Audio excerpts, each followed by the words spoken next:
নমস্কাৰ the news প্লাছৰ বিশেষ অনুষ্ঠানলৈ আপোনালোকক স্বাগতম জনাইছোঁ। বৰ্তমান মই উপস্থিত আছোঁ অবড়ো সুৰক্ষা সমিতিৰ সাধাৰণ সম্পাদক জোন দাসৰ সৈতে। লাহে লাহে পূৰ্বৰ বিটিআৰডি আৰু বৰ্তমানৰ বিটিআৰৰ নিৰ্বাচনকেন্দ্ৰিক ৰাজনীতি গৰম হৈ উঠিছে। পৰিষদীয় নিৰ্বাচনৰ যি কুচকাৱাজ সেয়া প্ৰায় তুংগত উঠিছে আৰু কিছু ৰাজনৈতিক কিছু সামাজিক কথা পাতিবলৈ আমি আজি জোন দাসৰ ওচৰত উপস্থিত হৈছোঁ। দাস ডাঙৰীয়া, আপোনাক স্বাগতম জনাইছোঁ। দীৰ্ঘদিন ধৰি আপুনি বড়োভূমিৰ সমাজ ৰাজনীতিৰ সৈতে সম্পৃক্ত হৈ আছে। ইয়াৰ সামাজিক সমস্যা, ইয়াৰ ৰাজনৈতিক সমস্যা সকলো আপোনাৰ নখদৰ্পণত। আৰু পৰিষদীয় নিৰ্বাচন প্ৰায় সন্মুখত, যদিওবা নিৰ্বাচনৰ দিন বাৰ ঘোষণা কৰা হোৱা নাই। ছেপ্টেম্বৰত BTC ইলেকশ্যন অনুষ্ঠিত হ'ব। তেনে ক্ষেত্ৰত আজিৰ তাৰিখত এই নিৰ্বাচনকেন্দ্ৰিক প্ৰতিচ্ছবিটো আপুনি কি দেখিছে? চাওক, আপোনালোকে জানে যে যেতিয়া 1993 চনত BSc, তাৰপিছত আপোনাৰ BTC আৰু এতিয়া আপোনাৰ BTR। একচুৱেলি বিগত দিনৰ যিখিনি আমাৰ যিটো ফাণ্ডামেণ্টেল ৰাইট, যিখিনি সমস্যাৰ পৰা আমাৰ BTCত বসবাস কৰা 70% অনাবৰা মানুহৰ এই মাটি বাৰীৰ সমস্যাই হওক, আমাৰ ল'ৰা ছোৱালীৰ ভৱিষ্যত, ভাষা সংস্কৃতিৰ যিটো ৰক্ষা, সেইখিনি এতিয়ালৈকে আমাৰ হোৱা নাই। তো তেনেস্থলত আমাৰ অৰাজনৈতিক সংগ্ৰামখন বিগত দিনত চলি গৈ আছিলে আৰু অনাগত দিনতো চলি থাকিব। কিন্তু প্ৰাৰম্ভিকভাৱে 3-4টা আমি নিৰ্বাচন দেখা পালোঁ। প্ৰত্যেকখন চৰকাৰে আহিলে ইয়াতে আমাক গুৰুত্ব প্ৰদান কৰা দেখা নাপালোঁ। তো থুলমূলকৈ এটা কথা ক'ম প্ৰথম বাক্য হিচাপত, যে এইবাৰৰ যিটো নিৰ্বাচনী প্ৰেক্ষাপট, এই প্ৰেক্ষাপটত অন্ততঃ আমি ৰাজনৈতিকভাৱে যদি একত্ৰিতভাৱে যদি আগুৱাই কেনে আমি আগবাঢ়িব নোৱাৰোঁ, তেনেহ'লে আমাৰ অস্তিত্ব যে বিপদাপন্ন, সেইখিনি আমি স্পষ্টভাৱে গম পাইছোঁ। সেয়ে ৰাইজক অৱগত কৰিছোঁ যে আজি গণসুৰক্ষা পাৰ্টীয়ে অবড়ো সুৰক্ষা পৌৰসভাত জন্মগ্ৰহণ কৰা এটা দল। এই দলটোৰ একমাত্ৰ MCLA ঘনশ্যাম দাস আমাৰ দিহিৰা সমষ্টি। আৰু তেওঁক আমি এটা কথা ক'বই লাগিব যে আজি যদি অবড়োৰ অস্তিত্ব আৰু অবড়োৰ যদি ভেটি আৰু অবড়োৰ যদি ফাণ্ডামেণ্টেল ৰাইটখিনি সুৰক্ষিত ৰখাৰ কাৰণে যদি একমাত্ৰ যদি জনপতি বুলি ঘনশ্যাম দাসে বুলি ক'ব লাগিব। আৰু মই ভাবোঁ অনাগত দিনত দিহিৰা সমষ্টিত আদি কৰি বিভিন্ন 6-7টা সমষ্টিত আমি যৌথভাৱে এইবাৰ আমাৰ সংগ্ৰামী সত্তাৰ দ্বাৰা দি ৰাজনৈতিক অভ্যুত্থান কৰি আমি আমাৰ অধিকাৰখিনি কাঢ়ি আনিবৰ কাৰণে সক্ষম হ'ম নিশ্চিত। একত্ৰিত হৈ থকাৰ কথাটো উল্লেখ কৰিছে। আমি সময়ত দেখিছোঁ যে অবড়ো ৰাইজৰ অধিকাৰ, ভূমিৰ অধিকাৰেই হওক, বিভিন্ন মৌলিক অধিকাৰেই হওক, এই অধিকাৰ ধৰি ৰখাৰ স্বাৰ্থত অবড়ো ৰাইজে সংগ্ৰাম কৰিবলগীয়া হৈছে। আপোনালোকৰ নেতৃত্বত অবড়ো ৰাইজে সংগ্ৰাম কৰি আছে, আজিৰ তাৰিখতো হয়তো কৰি আছে। আৰু অবড়ো সুৰক্ষা সমিতিৰ জৰিয়তে যি এক দীঘলীয়া সংগ্ৰাম, ইয়াৰ অবড়ো 70% অবড়ো ৰাইজৰ অধিকাৰ সাব্যস্তৰ যি সেই সংগ্ৰাম, এই সংগ্ৰামখন ক'ৰবাত জতি পৰিছে নেকি, বা ক'ৰবাত আপোনাৰ ৰৈ গৈছে নেকি, বা ক'ৰবাত বিভাজন হৈছে নেকি অবড়ো ৰাইজৰ এই সংগ্ৰামী যুঁজখনত? চাওক, এটা কথা মন কৰিব, যেতিয়া BTC যেতিয়া 2003 চনত যেতিয়া হাগ্ৰা মহিলাৰ নেতৃত্বত এই BTC চৰকাৰ হৈছিলে বা চুক্তি কৰিছিলে, তেওঁলোকৰ যিটো প্ৰশাসনিক বা তেওঁলোকৰ যিখিনি দলীয় বা তেওঁলোকৰ শাসন ব্যৱস্থাত যিখিনি আমাক অন্যায়ভাৱে যিটো তেওঁলোক কাম কৰে, তাৰ কাৰণে অবড়োৰ জন্ম হৈছিল ইয়াতে। তো কথাটো এনেকুৱা, বিভাজিত বা বিভাজন হোৱাৰ কাৰণটো এনেকুৱা, চৰকাৰী পক্ষে সদায় এটা জনগোষ্ঠীৰ যে সংগ্ৰাম যদি কৰে বা বিভিন্ন দল সংগত যেতিয়া সংগ্ৰাম, তেওঁলোকৰ লক্ষ্য এটাই থাকে যে এওঁলোকৰ সংগ্ৰামী সত্তাৰ একতাটো ভংগ কৰিব লাগে। যাৰ বিনিময়ত কি হৈছিলে, বিভিন্ন দিশত তেতিয়াৰ BPF চৰকাৰেই হওক, বৰ্তমানে EPPL BJP যিয়ে নকওক কিয়, আমাৰ কিছুমান ব্যক্তিক তেওঁলোকে কি কৰে, বিভিন্ন ধৰণৰ প্ৰলোভন দি কিনে আমাৰ মাজৰ পৰা তেওঁলোকক লৈ যায়। এটা কথা স্বীকাৰ কৰিব লাগিব যে আমাৰ কিন্তু দলীয় নেতৃত্ব, আমাৰ যিটো বিভাজনকামী পৰিৱেশৰ, আমাৰ মাজৰ যিটো মতৰৈক্য, এইবিলাকে কিন্তু আমাক যথেষ্ট ক্ষতি কৰিছে। আৰু এটা কথা মই মানি ল'ম, কিয় যে এতিয়াও কিন্তু অবড়ো সুৰক্ষা নামত আমি 2টা ফ্ৰেকশ্যন জড়িত হৈ আছোঁ। ইয়াত তৃণমূল পৰ্যায়ৰ কোনো ধৰণৰ দোষ নাই, ইয়াতে আমাৰ নেতৃত্বৰ দোষ আছে ইয়াতে। কিয়? আমাৰ ভুল বুজাবুজিৰ কাৰণে। কাৰণ কিয়, সকলোকে যদি নেতাই হ'ব খোজে, এই নেতা হোৱা যিটো মানসিকতা, এই মানসিকতা আমাৰ সংগ্ৰামখনক স্থবিৰ কৰি দিছে।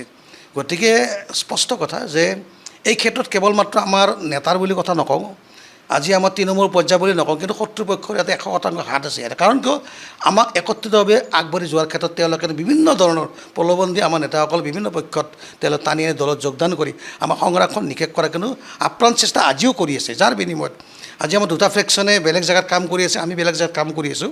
তো সেইসকলে এতিয়াও আমাকো ক'ব খোজে যে আপোনালোকে অৱৰোধ কৰি বাদ দিয়ক, আমাৰ দলৰ লগত হওক। গতিকে এনেধৰণৰ ক্ৰিয়া প্ৰতিক্ৰিয়াবিলাকৰ কাৰণে আমাৰ সংগ্ৰামী সত্তাটোক মাজে মাজে স্থবিৰ কৰাৰ প্ৰয়াস চৰকাৰী পক্ষই আগতে কৰি আছে, বৰ্তমানো কৰিছে আৰু ভৱিষ্যতে কৰিব। গতিকে আপোনালোকৰ এই মিডিয়াৰ থ্ৰুদি মই তেখেতসকলক আহ্বান কৰিছোঁ যে গোটেইখিনি কথা দেখাৰ পিছতো আপোনালোকে কিয় এনে নিষ্ক্ৰিয় হৈ কেনে বিপৰ্যয় হৈ আছে, আহক আমি সকলোৱে আগবাঢ়ি আহোঁ। কাৰণ কিয় এই জটিল সন্দিক্ষণ আমাৰ সংগ্ৰামী সত্তা, আমাৰ অধিকাৰখিনি বৰ্তমান বিপদাপন্ন।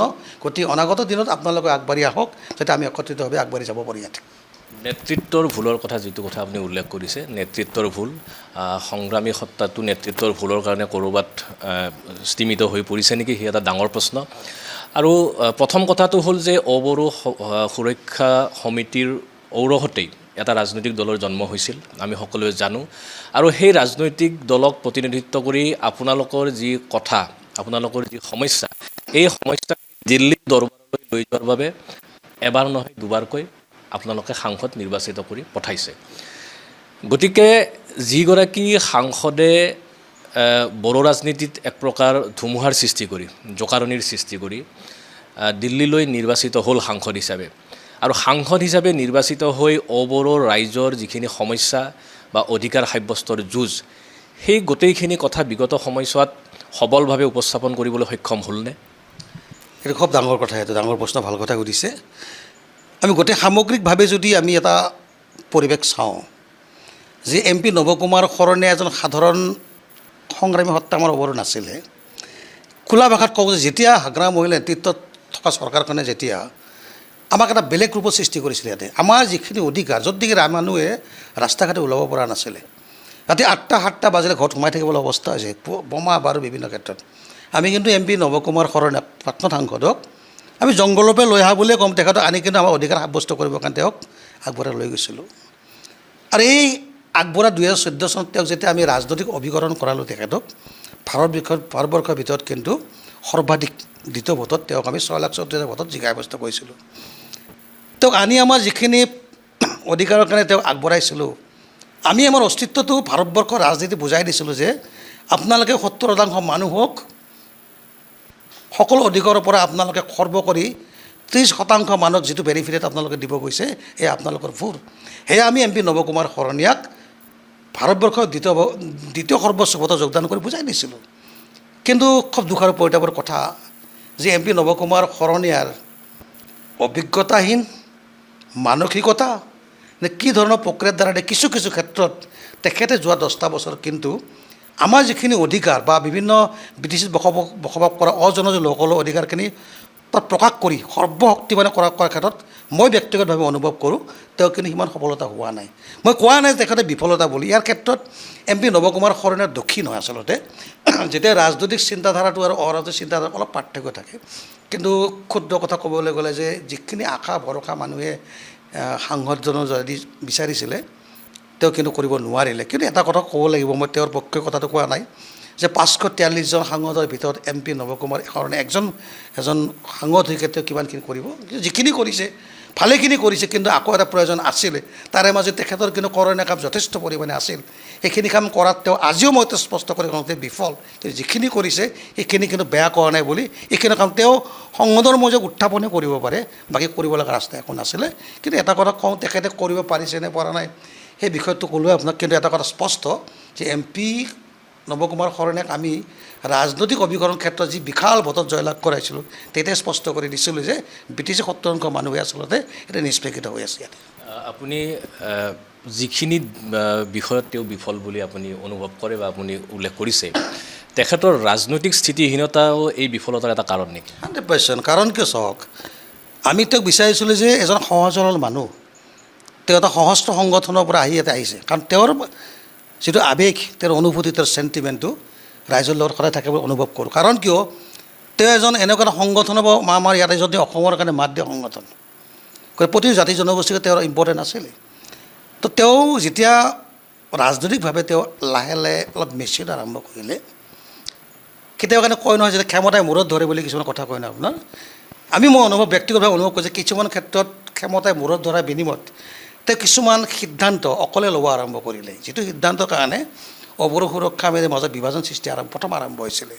কাৰণ আপোনালোকে জানে যে 2015 চনত গণ বিকাশ পৰিষদ আৰু অবৰো সুৰক্ষা সমিতিয়ে মিলিজুলি যে ইলেকশ্যন খেলিলে আজি আমি বিটিচি চৰকাৰ কৰিব পাৰিলে, কিন্তু দুই ভাগত বিভক্ত হোৱাৰ কাৰণে 7টা MCL পাইছিলোঁ। গতিকে ৰাজনৈতিক অভিসন্ধি, ৰাজনৈতিক ক্ষমতা, ৰাজনৈতিক কুচক্ৰান্ত বলি হৈ নে তেওঁৰ ইচ্ছাকৃতভাৱে তেওঁ কিছুমান কাম কৰি যাৰ বিনিময়ত ৰাইজখিনিয়ে অলপ উল্টা পাল্টা হোৱাৰ কাৰণে বাধ্য, যাৰ কাৰণে যিসকল মানুহে তেওঁক বিজয় সাব্যস্ত কৰাৰ ক্ষেত্ৰত আগভাগ লৈছে, তেওঁৰ পশ্চাৎ কটাৰ বিনিময়ত আমাৰ মানুহখিনি প্ৰকাশ কৰিব খোজে ৰাজনৈতিকভাৱে সাংসদজনে তেওঁৰ অধিকাৰখিনি, তেওঁৰ ক্ষমতাখিনি মানে একলা নিজে চলাই যোৱাৰ কাৰণে আমাৰ মানুহখিনি ক্ষতিগ্ৰস্ত হ'ব বুলি আজিও কিন্তু প্ৰকাশ কৰে। কিন্তু এইটো কথা এইবাৰৰ আমি ৰাজনৈতিক দৃশ্যপটত দেখিছোঁ যে পৰিষদীয় নিৰ্বাচনৰ আগমুহূৰ্তত তেওঁ যি মিত্ৰতাৰ ৰাজনীতি তেওঁ কৰিলে, যে যি BPFৰ বিৰুদ্ধে বা যি হাগ্ৰামা মহিলাৰীৰ বিৰুদ্ধে তেওঁ সিংহ গৰ্জন দিছিল, সেই BPFৰ সৈতে তেওঁ মিত্ৰতা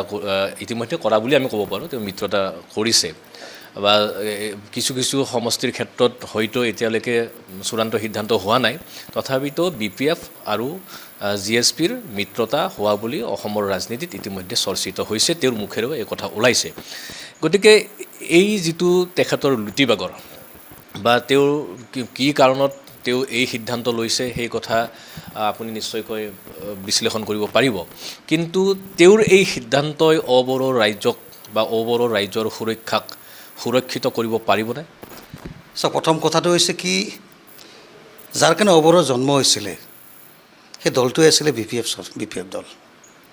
আৰু BPF দলৰ যদি ৰণনীতিটো যদি 2003 চনৰ পৰা 2015 চনলৈকে 20 চনলৈকে ঠিকে থাকিলে আমিতো অবড়ো কৰিব লগা নাছিলে। ইয়াতে মোৰ ব্যক্তিগত কথা এনেকুৱা যে MP নৱ কুমাৰ শৰণীয়া প্ৰাক্তন সাংসদজনে BPFৰ লগত এলায়েঞ্চ কৰাৰ কথাষাৰ মই কদাপি মানি ল'ব নোৱাৰোঁ। আৰু আপোনালোকে জানে যে বিগত দিনত সৰ্বাধিক যদি তেওঁৰ এই কাউণ্টাৰ দিয়া মানুহটোৱে মই জন দাসে হয়। কথাটো এনেকুৱা ধৰণৰ, তেওঁ যিটো সিদ্ধান্ত চূড়ান্ত এটা আত্মঘাতী সিদ্ধান্ত, এই সিদ্ধান্ত অনাব ৰাইজে কেতিয়াও মানি নলয়। আৰু আপোনালোকক জনাব পাই সুখী হৈছোঁ যে দুই এদিনতে যিটো আমাৰ আলোচনা হ'ল, এতিয়া একমাত্ৰ MCL 23 নং দিহিৰা সমষ্টিৰ ঘনশ্যাম দাস ডাঙৰীয়া। আপোনালোকে জানে বিভিন্ন সংবাদ পত্ৰত প্ৰকাশ পাইছে যোৱা আজি 3-4 দিন আগতে যে MP নৱ কুমাৰ শৰণীয়া ক'লে যে আমি BPFলৈ এলায়েঞ্চ কৰিম আৰু ঠিক আগ্ৰা মহিলাৰত চিফ বনাব তেওঁলোক কথাষাৰ ক'লে। খুব লজ্জিত অনুভৱ কৰিছোঁ আজি যে যিজন দলীয় নেতৃত্বই এলায়েঞ্চৰ কথা কৈ আছে, সেই দলৰে 10 বছৰ কাৰ্যালয় কৰা MCL ঘনশ্যাম দাসৰ সমষ্টিত BPFৰ আগষ্ট টিক্কা নামৰ এজন মানুহক আগ্ৰা মহিলা নেতৃত্বই মানে প্ৰাৰ্থিত্ব আগবঢ়ালে। মই তেখেতকো প্ৰশ্ন কৰিব খুজিছোঁ, আগ্ৰা মহিলাৰীকো, আপোনালোকে কিহৰ এইবিলাক এলায়েঞ্চৰ নাটকবিলাক আমাৰ লগত কৰি আছে? কেৱল মাত্ৰ ৰাজনৈতিকভাৱেও আপোনালোকে আমাৰ মানুহখিনিকে আপোনালোকে আকৌ ব্যৱহাৰ কৰিব ইচ্ছা কৰিছে। সাংসদ নৱ কুমাৰ শৰণে আপোনালোকে এলায়েঞ্চ কৰিব গৈছে, আপোনাৰ মুখত এদিনো এলায়েঞ্চৰ কথা ওলাই নপৰিল। গতিকে সাংসদজনকো এটা স্পষ্ট কৰি কথাষাৰ কৈছোঁ।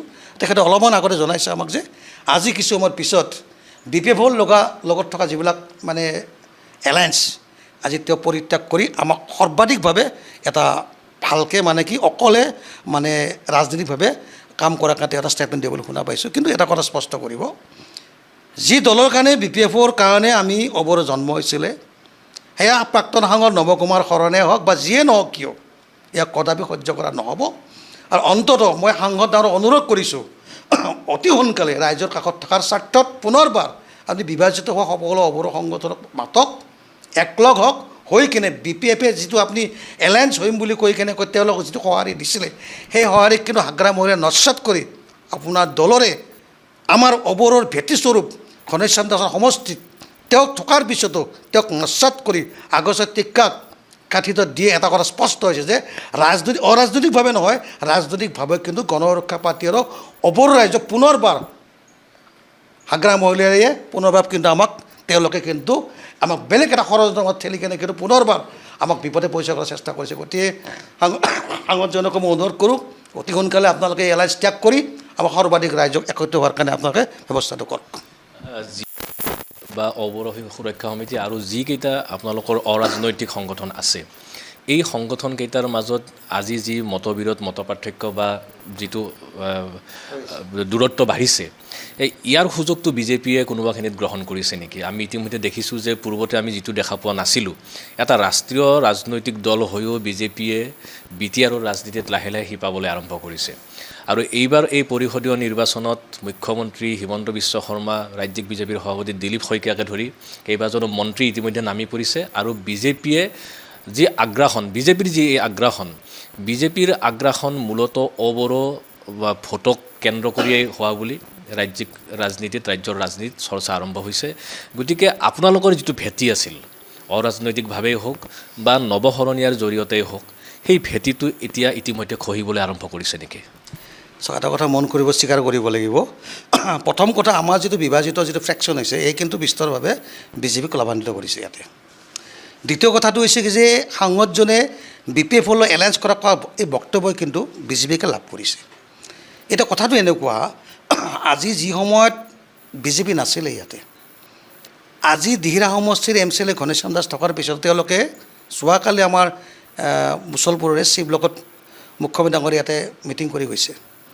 লক্ষ্য কৰিব আপুনি, প্ৰত্যেকটা অঞ্চলৰ মানুহ তাত গৈছে, তাতে বিভিন্ন ঠাইৰ পৰা তেওঁলোকে মানুহ উঠাই আনিছে। কিন্তু মন কৰিব, এই শক্তিটো বিৰাজমান কেনেকৈ হ'ল? আজি যদি আমি একত্ৰিতভাৱে থাকিলোহেঁতেন, সাংসদজনে বি পি এফলৈ এলায়েঞ্চ কৰা বুলি কোৱাৰ লগে লগে বিজেপিসকলে কি কৈ আছে যে যিসকলৰ কাৰণে আপোনালোকৰ গণ সুৰক্ষা বাহিনীৰ জন্ম হ'ল, যাৰ কাৰণে অবৰো জন্ম হ'ল, সেই দলটোকে আপোনালোকে ভোট দিব যাব বুলি মানুহৰ মাজত তেওঁলোকে যোৱাৰ কাৰণে বিজেপিয়ে ইছ্যু পাই গৈছে। নহ'লে বিজেপিয়ে আমাক এটা ইছ্যু বনাব কিবা আছে নেকি? একোতো নাই তেওঁলোকে। কাৰণ কিয়, বিজেপি চৰকাৰে হাগ্ৰামৰ লগতো আপোনাৰ কংগ্ৰেছ চৰকাৰ 17 বছৰ থাকিলে, আমাক কিবা কৰি দিলে জানো? ইয়াতে একো কৰি দিয়া নাই। 5টা বছৰ প্ৰমোদ বড়োৰ লগত বিজেপি চৰকাৰ, হিমন্ত বিশ্ব শৰ্মাই তেওঁ তাতে চৰকাৰ একেখন চৰকাৰে কৰিলে, কিবা কৰিলে জানো? মাটিৰ অধিকাৰ জানো আমাক তেওঁলোকে দিলে জানো? আমাৰ ভাষাটো সুৰক্ষিত কৰিলে জানো? আমাৰ ল'ৰা ছোৱালী চাকৰি বাকৰিৰ ক্ষেত্ৰত কিবা কৰিলে? লক্ষণীয় কথা, মই মানুহৰ মুখ্যমন্ত্ৰী হিমন্ত বিশ্ব শৰ্মাক আপোনালোকৰ দ্বাৰা স্পষ্ট কৰিব খোজোঁ, আপোনালোকে বিজেপিত চৰকাৰ গঠন কৰি আমাক কিডাল কৰিব আমি জনা গৈছে ইয়াতে। আপোনালোকে অংশীদাৰ হোৱাৰ পিছতো আমাৰ মাটিৰ পাত্তাৰ অধিকাৰ ইয়াতে নাই, আমাৰ ল'ৰা ছোৱালীৰ চাকৰি ইয়াত নহয়। ইয়াৰ বাস্তৱ প্ৰমাণ, যোৱা কেইদিনমান আগতে BTR চৰকাৰৰ পৰ্যটন বিভাগৰ পৰা 20 জন এপইণ্টমেণ্ট দিয়া হ'ল, তাৰে একজনো আমাৰ অনাবৰা মানুহ এপইণ্টমেণ্ট হ'ল। কি হয়তো আপোনালোকে মনে মনে থাকে নেকি ইয়াতে? আপোনালোকতো EM আছে তাতে। গতিকে মই স্পষ্ট কৰিব খোজোঁ যে আমাৰ বিভাজিত শক্তি আৰু আমাৰ ফ্ৰেকশ্যনটোৰ দুৰ্বলতাৰ কাৰণে এই অকল মানুহ হোৱাৰ কাৰণে বাধ্য হৈছে। সেইকাৰণে সাংসদজনৰ BPFৰ লগত এলায়েঞ্চ কৰিম বুলি কোৱা কথা আৰু আমাৰে ক্ষতিকাৰক কৰিছে ইয়াতে। গতিকে এইটো কথা স্পষ্ট যে আমাৰ বিভাজিত ফ্ৰেকশ্যনৰ দ্বাৰাদি কেৱল বিজেপি নহয়, BPF নহয়, EPPলৈ কিন্তু আমাৰ পৰা লাভান্বিত হ'ব গৈ আছে। গতিকে মই ভাবোঁ, যিসকল ব্যক্তি অনাবৰ ৰাইজৰ কথা চিন্তা কৰি সংগ্ৰাম বা ৰাজনৈতিক বা অৰাজনৈতিকভাৱে জড়িত হয়, তেওঁলোকে অলপমান বুজক, ভাবক, এতিয়াও সময় আছে, একগোট আহক, আমি আমাৰ সংগ্ৰামী সত্তাৰ দ্বাৰাদি ৰাজনৈতিকভাৱে আমাৰ অধিকাৰখিনি সাব্যস্ত কৰি ইয়াতে। আপোনাৰ এই আহ্বানৰ পিছত যদিহে নৱসৰণীয়াৰ শুভবুদ্ধি উদয় হয় আৰু যদিহে গোটেই অবড়ো যিখিনি ৰাজনৈতিক অৰাজনৈতিক শক্তি আছে সকলো যদি একগোট হয়, তেতিয়াহ'লে এই যিটো আগন্তুক পৰিষদীয় নিৰ্বাচন, এই পৰিষদৰ নিৰ্বাচনত আপোনালোকে যদি ঐক্যবদ্ধভাৱে যুঁজ দিয়ে, তেতিয়াহ'লে আপোনালোকৰ ফলাফলটো কেনেকুৱা হ'ব? প্ৰথম কথাটো হৈছে কি, প্ৰাক্তন সাংসদ নৱ কুমাৰ শৰণে আহ্বানক ইতিমধ্যে সঁহাৰি জনাইছে। এইটো আমাৰ কাৰণে খুব ডাঙৰ এটা ভাল কথা। তেখেতে আজিকালি বিভিন্ন মানুহৰ কথা পাতে, এইটো কথা স্পষ্ট। মই তেওঁৰ ফেভাৰৰ কথাটো কোৱা নাই, কিন্তু আমি গোটেইবিলাক যদি একত্ৰিত হওঁ, তথাপি আমি এটা কথা স্পষ্ট যে ৰাজনৈতিকভাৱে আৰু অৰাজনৈতিকভাৱে আমাৰ সাংগঠনিকভাৱে কিন্তু ইমান সবল বৰ্তমান নহয়। গতিকে মই ভাবোঁ যদিহে তথাপি একত্ৰিত যদি হওঁ, অন্ততঃ যিকোনো BPF হওক, EPP হওক, BJP হওক, তেওঁলোকে চৰকাৰ বনাবৰ কাৰণে আমি যদি 5টা 6টা বা 7টা সমষ্টি পোৱাৰ সম্ভাৱনা যথেষ্ট পৰিমাণে আছে, এইকেইটা সমষ্টি আমি পাবৰ কাৰণে আমি সক্ষম হ'ম। আৰু আমি নোহোৱাকৈ চৰকাৰ গঠন কৰিব তেওঁলোকে নোৱাৰিব।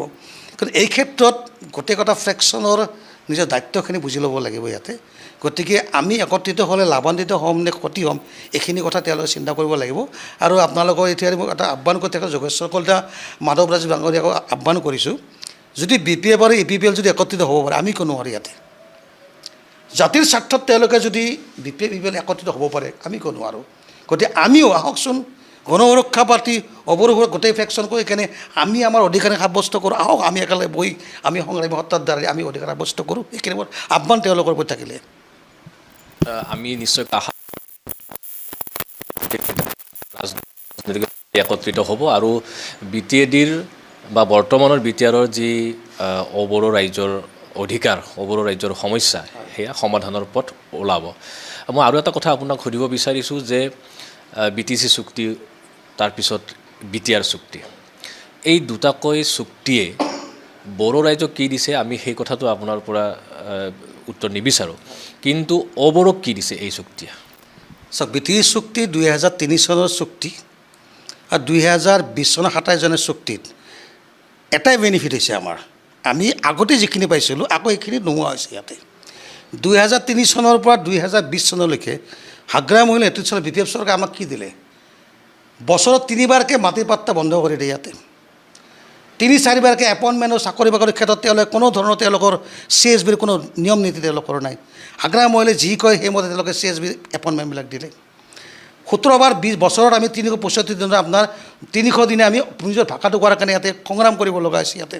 আজি লক্ষ্য কৰিব, ৰেচন কাৰ্ডত বড়ো ভাষাটো ব্যৱহাৰ কৰিছে, অসমীয়া ভাষাটো কৰি ইয়াতে। আজি বেছিভাগ অঞ্চলৰ BTCত আপুনি মেজৰিটি স্কুল কলেজ অফিচবিলাকত এতিয়াও পোষ্টাৰ বেনাৰত আপুনি বড়ো ভাষাটো ব্যৱহাৰ কৰে। আমি কৈছোঁ বড়ো ভাষাটো ব্যৱহাৰ কৰক ইয়াতে, লগতে অসমীয়া ভাষাটো ব্যৱহাৰ কৰক। গতিকে মই কৈছোঁ কি যে 2003 চনত যিখিনি চুক্তি কৰি কিনে আমাক যিখিনি নিষ্পেষিত কৰি আমাৰ যিখিনি আমাৰ ডিপ্ৰাইভ কৰিলে, ইয়াৰ কোনো পৰিৱৰ্তন আমাৰ নোহোৱাৰ কাৰণে অবড়ো জন্ম হৈছিলে ইয়াতে। কিন্তু 2020 চনত প্ৰমোদ ডাঙৰে এটা কথা স্পষ্ট কৈছে যে আমি ভিজন BTR ছুইজাৰলেণ্ড বনাব, তেওঁ 26টা জনগোষ্ঠীৰ সমস্যা সমাধান কৰি দিব। তেওঁক বাদ দিলোঁ 26টা জনগোষ্ঠীত, এটা জনগোষ্ঠীৰ সমাধান 5টা বছৰ কৰিলে নে তেওঁ?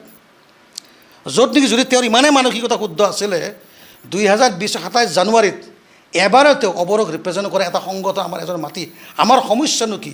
আপোনালোকে ৰাস্তা ঘাটে যে সংগ্ৰাম কৰি আছে বড়োৰ বিৰুদ্ধে বা BTCৰ বিৰুদ্ধে, আপোনাৰ সমস্যা কি কথাখিনি সুধি কেনে এটা দফা আমাৰ কাৰণে কিয় সোমাই নথলে? বৰঞ্চ BTR চুক্তিত এটাই মাত্ৰ দফা আছিলে, গাঁও গঠন দফাটো, আৰু সেই দফাটোকো নস্যাৎ কৰি তেওঁলোকে কমিশ্যনৰ কথা বাদ দি তেওঁলোকে নিজাকৈ গাঁও কমাব আৰম্ভ কৰিলে।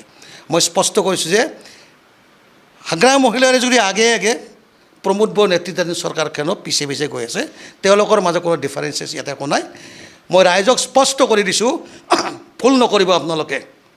ৰাজনৈতিক ক্ষেত্ৰখনত যদি এইবাৰ যদি আপোনালোকে যদি এই BTC চুক্তিয়ে BTR চুক্তি নস্যাৎ কৰি যদি আমাৰ নিজা চুক্তি যদি আয়োজন বা লিপিবদ্ধ কৰিব লগা হয়, আপোনালোকে একত্ৰিত হওক। আপোনালোকৰ মাটি এভিকশ্যনৰ পৰা গোটেইখিনি বস্তু কিন্তু নট অনলি আগ্ৰা মহিলাৰী প্ৰমোদ বড়োৰ নেতৃত্বাধীন চৰকাৰে কিন্তু এইখিনি কাম কৰিবলৈ গৈ আছে, কাৰণ ইতিমধ্যে গুৱাহাটী হাইকোৰ্টত এভিকশ্যনৰ অৰ্ডাৰ ওলাওলা অৱস্থাত আছে। গতিকে মই স্পষ্ট কথা, BTC চুক্তিয়ে বড়ো জনগোষ্ঠীক বেনিফিটেড কৰিছে, আমাৰ কোনো ক'ব লগা নাই, পাব লাগিব তেওঁলোকে। BTR চুক্তিৰ দ্বাৰা বেনিফিটেড কিন্তু প্ৰমোদ বড়োৰ চৰকাৰৰ দ্বাৰাইদি বড়োসকলে বেনিফিটেড হৈছে। কিন্তু আমাৰ কাৰণে কি কৰিলে? আজি জানে আপোনালোকে, আজি আমি অৰাজনৈতিকভাৱে সংগ্ৰাম কৰাৰ পিছতো ৰাস্তা ঘাটে পৰিব গ'লে আমাক এৰেষ্ট কৰিব খোজে ইয়াতে। আমাৰ ফাণ্ডামেণ্টেল বাটখিনি কোৱাৰ কাৰণে আমাক কিন্তু তেওঁলোকে ৰাস্তা নিদিয়ে। গতিকে আল্টিমেটলি লাফিকুল ইছলাম মহিলাকে বিচাৰ কৰিলেনে? মুছলপুৰৰ ৰাজমজিয়াত মনোজ দাসে হত্যা কৰা হ'ল, কিবা কৰিলেনে? মহেন্দ্ৰ হীৰাময়ে বিদ্যুৎ কৰা কিবা কৰিলে? কৰা নাই। কেৱল মাত্ৰ মানুহক ধোঁৱা কোৱা দেখাইছে, তাত বাদে একো কোৱা নাই। BTC চুক্তি আৰু BTR চুক্তিয়ে অবড়ো ৰাইজক পুনৰবাৰ আৰু 20 বছৰ বেকফুটত ঠেলি গ'ল আমাক। মই আৰু দুটা প্ৰশ্ন আপোনাক কৰিম। প্ৰথম কথাটো হ'ল, আপুনি ভাষাৰ কথাটো কৈছে যে ইয়াৰ অসমীয়া ভাষী মানুহখিনিও নিজৰ মাতৃভাষাটো ৰক্ষাৰ কাৰণে সংগ্ৰাম কৰিবলগীয়া হৈছে। আপোনালোকে ইয়াৰ পৰা সংগ্ৰাম কৰি আছে, কিন্তু আপোনালোকৰ এই সংগ্ৰামক অসমৰ যিকেইটা জাতীয় সংগঠন আছে, মূল জাতীয় সংগঠন, আমি আছুৰ নাম ল'ব পাৰোঁ, আমি অসম সাহিত্য সভাৰ নাম ল'ব পাৰোঁ, আমি অসম জাতীয়তাবাদী যুৱ ছাত্ৰ পৰিষদৰ নাম ল'ব পাৰোঁ। তো এই ধৰণৰ যিকেইটা মূল জাতীয় সংগঠন আছে, এই সংগঠনকেইটাই কেতিয়াবা আপোনালোকৰ এই সংগ্ৰামক সহযোগ কৰিছে বা আপোনালোকৰ হৈ বহল মঞ্চ এখনত মাতিছেনে তেওঁলোকে? চাওক, এতিয়া দুখৰ কথা, আমি প্ৰথমতে BTR নহয়, আমি অসমৰ বসবাস কৰোঁ, আমি খিলঞ্জীয়া মণিহাৰে। আমাৰ অসমৰ বিভিন্ন সমস্যাক মাত মতা সংগঠন বুলি আমি সদৌ অসম ছাত্ৰ সন্থাক বুলি পাওঁ বা অসম জাতীয়বাদী যুৱ ছাত্ৰ। দুখ আৰু পৰিতাপৰ কথা, আজি ইয়াতে BTCত যেতিয়া ভাষাৰ সমস্যাই পৰে, আমি ছাত্ৰ সন্থাৰ যোগাযোগ আমি কৰোঁ, তেখেতসকলে যোগাযোগ নকৰে, কিন্তু মাত তেওঁলোকে আমাৰ মাত দেখা পোৱা নাই। তেওঁলোকে কোনোবা এদিনাখন বেনাৰ পোষ্টাৰ মাত মাতে, দুই এষাৰ কথা ক'ব, কৈ কেনে তেওঁলোকে আমি কৰিছোঁ 3 দিন পিছত বন্ধ হৈ থাকিব। কিন্তু দুখ আৰু পৰিতাপৰ কথা এনেকুৱা যে জাতীয় সংগঠনৰ নামত BTCত বসবাস কৰা সাধাৰণ ৰাইজ, বিভিন্ন জাতি জনগোষ্ঠীৰ মানুহৰ কাৰণে মই স্পষ্ট কৰি কৈছোঁ, সদৌ অসম ছাত্ৰ সন্থা যদিহে তেওঁলোকে ইয়াত বসবাস কৰা এই মানুহখিনি যদি সঁচাকৈ যে অসমৰ এই আই মাতৃৰ সন্তানটো একবাৰ যদি অনুভৱ কৰিলে হয় নহয় আমাৰ এই ভাষাৰ সমস্যাৰ কাৰণে আমি অবৰো সুৰক্ষা বাহিনীৰ নাম লৈ কেনে ৰাস্তা ঘাটে প্ৰতিবাদ সংগ্ৰাম কৰিব লগা নহ'লহেঁতেন আপোনালোকৰ প্ৰশ্ন কৰিছোঁ সদৌ অসম ছাত্ৰ সন্থা কিয় আপোনালোকে বিটিচিত বসবাস কৰে দাস কলিতা বৰ্মন শৰ্মা এই মানুহখিনি আপোনালোকৰ সন্তান ভাতৃ নহয় নেকি আমি এটা ডিপ্ৰাইভ হৈছোঁ ইয়াতে আপোনালোকে কিয় নামাতে ইয়াতে কেৱল ৰাজনৈতিক চিন্তা কৰিলে হ'ব নেকি সেইকাৰণে মিডিয়াৰ থ্ৰুদি আপোনাক স্পষ্ট কৰিছোঁ যে আমাক কাৰণে মাত মাতা ব্যৱস্থাটো কৰক কাৰণ আমি অসাংবাদিক বুলি কোৱা অবৰো বড়ো কথা নকওঁ আমি আপোনালোকে মাত মাতকচোন আমাৰ অধিকাৰখিনি মাত মাতক আপোনালোকেতো আমাৰ অসমৰ যদি আপোনালোকে আমাৰ গোটেই সমস্যাখিনি আপোনালোকে চালি জাৰি চাই থাকে ছাত্ৰ সন্থাই এটা নিজস্ব ভেটি আছে যিহেতু আপোনালোকৰ মাতা দেখা পোৱা নাই গতিকে মই দুখ লাগে কাৰণ আপুনি কোৱাৰ লগে লগে যে জাতিসংঘটো দূৰে কথা বাকী আমাৰ এই হাৱেটো পাৰ কৰিলে কোনো মানুহ আমাৰ ফালে মাত দি আছে ইয়াতে কোনো সংগঠন কোনো বুদ্ধিজীৱী আজিলৈকে আমাৰ লগত যোগাযোগ কৰা নাই ক্ষেত্ৰত এয়া নিশ্চয়কৈ পৰিতাপৰ কথা আৰু এই কথাখিনি আপোনালোকে বিভিন্ন সময়ত তুলি ধৰি আহিছে দাঙি ধৰি আহিছে আমি দেখিছোঁ গুৱাহাটীত কেইবাবাৰো আপোনালোকে সংবাদমেলৰ আয়োজন কৰিও এইখিনি কথা অসমৰ ৰাইজক জনাইছে আমি আশা কৰিম যে বড়োভূমিৰ অবড়ো ৰাইজৰ এই যি দুখ বেদনা সেই দুখ বেদনাবোৰ লাহে লাহে লাঘৱ হওক মই শেষ প্ৰশ্ন এটা জোনদাস ডাঙৰীয়াক কৰিব বিচাৰিছোঁ যে অসমৰ মুখ্যমন্ত্ৰীয়ে ইয়াত প্ৰায় হেলিকপ্টাৰ উৰুৱাই নিৰ্বাচনী প্ৰচাৰ সভা চলোৱা আমি দেখা পাইছোঁ কেইবাখনো নিৰ্বাচনী সভা তেওঁ কৰিছে আৰু এই নিৰ্বাচনী সভাত মুখ্যমন্ত্ৰীয়ে এটা কথা উল্লেখ কৰিছে যে BTRত কোনো দ্বিতীয় শ্ৰেণীৰ নাগৰিক নহয় কিন্তু আপোনালোকে আজি ইমান দিনে পদে পদে নিজকে দ্বিতীয় শ্ৰেণীৰ নাগৰিক বুলি অনুভৱ কৰি আহিছে কিন্তু মুখ্যমন্ত্ৰীৰ এই বক্তব্যৰ পাছত পৰিৱেশ কিবা সলনি হ'ব আপুনি ভাবে চাওক এটা কথা আমি অসমৰ মাননীয় মুখ্যমন্ত্ৰী হিমন্ত বিশ্ব শৰ্মাক সন্মান কৰোঁ তেওঁৰ বক্তব্যবিলাকক মই গ্ৰহণ নকৰোঁ স্পষ্ট কথা এই আমি যে BTRত যে দ্বিতীয় শ্ৰেণীৰ নাগৰিক তেওঁ আজিহে গম পালে নেকি 2020 চনতেও ইয়াতে বহুতবাৰ তেওঁলোকেতো মিটিং পাতি বিভিন্ন ধৰণৰ ইয়াতে প্ৰগ্ৰাম কৰিছিলে তেওঁতো মাটি অধিকাৰ আমাক দিব ইয়াতে আমি দ্বিতীয় শ্ৰেণীৰ নাগৰিক যে তেওঁ মাননীয় মুখ্যমন্ত্ৰী ডাঙৰীয়া আজিহে গম পালে নেকি এই গম পোৱাতে কোৱাতে 4.5 বা 5 বছৰ লাগিলে নে আপোনালোকক প্ৰমোদ বড়ো চৰকাৰৰ নেতৃত্বত তেওঁলোকেতো সমান ভাগ কৰি চৰকাৰ গঠন কৰি আছে নিৰ্বাচন আহিলে আমি BTCত দ্বিতীয় শ্ৰেণীৰ নাগৰিক BTR নিৰ্বাচন আহিলে VCDC আমাক বৰালি মাছৰ কাৰণে গিলি থাকিব BTR নিৰ্বাচন আহিলে মাটিৰ পাত্তা কৈ দিব দলং কৈ দিব এয়া হৈছে ৰাজনৈতিকভাৱে মানুহক ভেলকি বাজি খোজাব গৈছে মুখ্যমন্ত্ৰী ডাঙৰীয়াই স্পষ্ট কাৰণ এটা কথা স্পষ্ট যে তেওঁ যি VCDC কথা কৈ আছে 6 শেডিউল আৰু VCDC কথা তেখেতৰ নিজৰ সন্মানীয় জ্ঞাত জানা মানুহখিনিয়ে যদি ফুল মেছেজ দি কেনে যদি ভংগ কৰা কথা ইয়াতে কৈ আমাৰ লাজ লাগে কাৰণ তেখেতক আমি অনুসৰণ কৰোঁ ৰাজনৈতিকভাৱে কাৰণ বহুত ইণ্টেলেকচুৱেল মানুহ তেখেতক গতিকে আমি ভাবোঁ যে তেখেতে যিখিনি কথা কৈ আছে যে এই আমাক দ্বিতীয় শ্ৰেণীৰ নাগৰিক নহয় আমাক ইয়াতে তেওঁ যেতিয়া যি মন যায় সেই শ্ৰেণীৰ নাগৰিক বনাব কিন্তু আমি সঁচা কৰি দ্বিতীয় শ্ৰেণী বুলি নকওঁ যে আমাৰ ইয়াতে অধিকাৰ একো নাই ইয়াতে BTCত বৰ্তমান বসবাস কৰা 70% মানুহে BPF EPPL BJP কংগ্ৰেছৰ কাৰণে কেৱল মাত্ৰ ভোট বেংক আমাৰ কোনো ফাণ্ডামেণ্টেল ৰাইট ইয়াতে নাই আমি কোনো অধিকাৰ নাপাওঁ কোন শ্ৰেণী ক্লাছ আমি মানুহে বেলেগ কথা কিন্তু আমাৰ অধিকাৰ ইয়াত কমপ্লিট নাই আমি কেৱল BJP কংগ্ৰেছক যেনেকৈ কয় যে মুছলিম মানুহখিনিয়ে অসমত তেওঁলোকৰ ভোট বেংক BTCত অনাবৰা মানুহখিনিয়ে BPF EPPL BJP কংগ্ৰেছৰ আমি ভোট বেংক আৰু এটা কথা স্পষ্ট এই ভোট বেংকে কিন্তু আপোনালোকৰ ৰাজনৈতিক কেৰিয়াৰ কিন্তু শেষ কৰা নাই আৰু বেছি দিন নাই ইয়াতে এয়া আছিল জোনদাস ডাঙৰীয়া অবড়ো ৰাইজৰ এগৰাকী সংগ্ৰামী নেতা অবড়ো ৰাইজৰ যি কণ্ঠ সেই কণ্ঠ জোনদাসৰ কণ্ঠ আৰু অবড়ো সুৰক্ষা সমিতিৰ সাধাৰণ সম্পাদক জোনদাসে তেখেতৰ ব্যস্ততাৰ মাজত আমাক যি সময় দিলে এইখিনি সময় দিয়াৰ বাবে আমি তেখেতক অশেষ ধন্যবাদ জনাইছোঁ যিকোনো খবৰৰ বাবে যোগাযোগ কৰক 7099017330 লগতে 7099017110 নম্বৰত